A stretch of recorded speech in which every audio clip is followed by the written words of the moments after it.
지금부터 이틀 앞으로 다가온 지방선거의 판세 정밀 분석 들어가 보겠습니다. 사실은 판도라가 이제 패널 분들이 퀴즈를 서로 내시는 형태인데 오늘은 특별히 제가 좀 퀴즈를 내보려고 해요. 문제 나갑니다. 이번 6.1 지방선거는 과로다. 이 과로한을 창의적으로 메워주세요. 성 의원님. 이번 지방선거는 정권 교체의 완성이다. 대통령 선거 이겼으면 됐지. 이거까지 이기시려고 진짜 너무하십니다, 진짜. 욕심쟁이. 전 의원님. 6.1 지방선거 큰일 났습니다. 좀 도와주셔야 됩니다.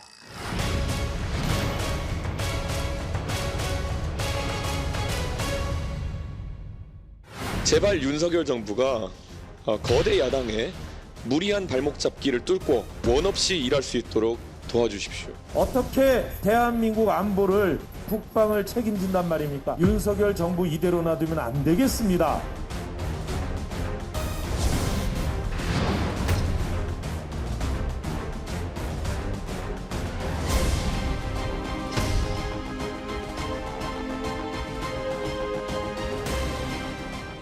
이제는 지방 권력도 어느 정도 균형을 좀 맞춰야지요.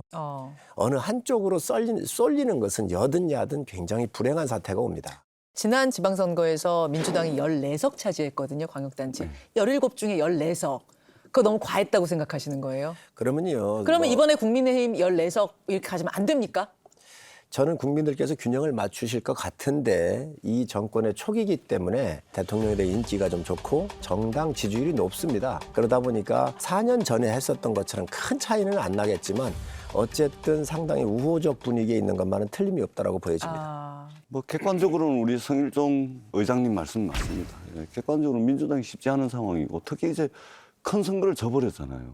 그러다 보니까 국민의힘 지지자분들은 환호를 하고 있는 형국이고 민주당 지지자들은 초상집 분위기죠. 그러니까 지방선거 이게 굳이 시간을 내 가지고 투표장에 나오고 싶겠냐 이제 이런 게 인지상정이겠죠. 그렇기 때문에 객관적으로 힘든 상황이고 우리가 본전을 하려면 10대 7입니다. 대통령 선거에 윤석열 후보께서 10개 지역을 이기고 이재명 후보가 7군데 이겼거든요. 네. 그러니까 대통령 선거를 기준으로 하자면 이번 지방선거 결과가 10대 7이 되면 서로 본전일 겁니다. 본전. 지금 민주당이 확실하게 승리하는 곳은 지금 한 4군데 정도밖에 안 되죠. 4군데 우세에 나오더군요. 그 정도밖에 안 되죠.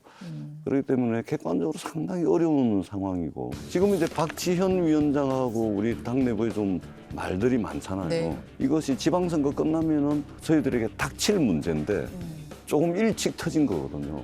그럼 이건 뭐냐면 민주당도 이제 변화하려고 하는 움직임이 있다. 그렇기 때문에 변화의 어떤 씨앗은 남겨줄 수 있도록 좀 도와줘야 되지 않겠나. 이런 이제 유권자들의 마음이 좀 일어났으면. 오히려 그것을 긍정적으로 긍정적입니다. 잠시 후에 이제 그 이야기도 예. 좀 따로 떼서 할 텐데요. 그러면 단도직입적으로 광역단체장 기준 17곳 중에 국민의힘 대 민주당 몇 대 몇 예상하시는지 성 의원님. 지금 보면 7지역 정도는 우세한 것 같아요. 서울, 부산, 대구, 울산, 충북, 경북, 경남 이렇게 7개 정도가 보여지고요. 경합우세 지역이 인천이라든지 대전, 충남, 세종 한 그 정도 이렇게 좀 보여집니다. 그럼 희망으로 몇 대 몇을 꼽는다면은 이제 대갚아야 되니까 먼저처럼 14곳 정도 저희가 이기면 좋지요. 꼭 그렇게 되돌려 주셔야 됩니다. 그럼 몇 대 몇 보세요 이번에? 저희는 본전은 해야 된다 생각합니다. 아까 본전이 10대 7. 7곳. 광주, 전남북, 제주도 4군데만 지금 확실하게 우세 지역이고 경기도, 대전, 충남 한 군데를 또 보태자면 강원도.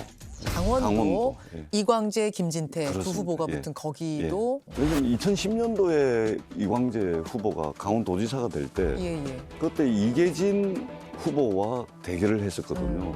근데 이계진 후보가 상당히 대중적으로 이미지가 굉장히 좋잖아요. 그렇죠. 예. 그래서 저희들이 여론조사를 선거 끝날 때까지 크게는 20% 이상, 적게를 한 자리 숫자 격차 안으로 좁히질 못하고 계속 지는 계속 분위기였어요? 졌습니다. 근데 이게 투표함을 열어보니까 이광재 후보가 9% 10% 이렇게 앞섰어요. 이겼습니다.